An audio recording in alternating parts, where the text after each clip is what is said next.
првата работа што ја направив кога ме назначија за помошник министер за внатрешна контрола, направив една штик проверка од 250 дипломи, што на полициски службеници од низок ранг до полициски службеници од повисок ранг.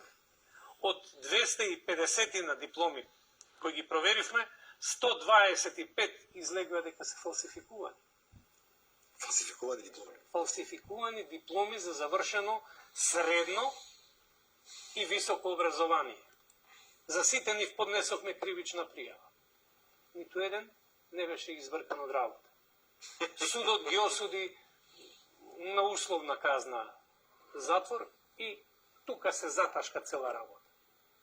Сакам да кажам, звучи ова на телевизија кога се кажува дека во полицијата фактично го имаме ова што го зборувате. Се ставам во улога на прозрачен македонски граѓанин што го гледа ова и сака да ја верува на својата полиција. Сака да верува во системот и го слуша ова. Дозволете уште нешто да кажам. Добар дел од раководните структури се со несоодветно образование. Завршиле виша педагошка, завршиле виша земјоделска, завршиле историја, завршиле не знам која. Значи јас може да бидам инспектор изгледа таму. Школа и се назначени на високи, одговорни, раководни позиции.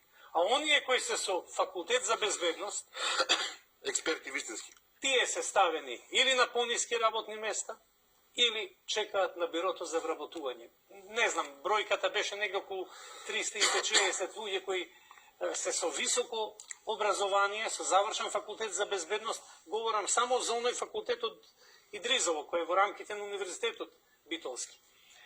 Преку 300 луѓе чекаат вработување на бирото за вработување од таму. А велам, старешини раководната структура ја држат луѓе кои се со несоодветно образование. Тоа е поразително. Како ќе се чувствува граѓанинот? Пак, знаете што, граѓаните ја прават разликата и гледаат што се случува. Идете, пријавете во полициска станица, ќе видите како ќе бидете пречекани и како ќе го сервисираат вашиот безбедносен проблем. Така е. Кога сега веќе се наметнува и прашањето каква е ситуацијата, цел можеби лаичко прашање со оние служби кои што ги нарекуваме контрабавештајни, институционални и така натаму, значи оние што влегуваат во повисокиот степен на заштита на државата.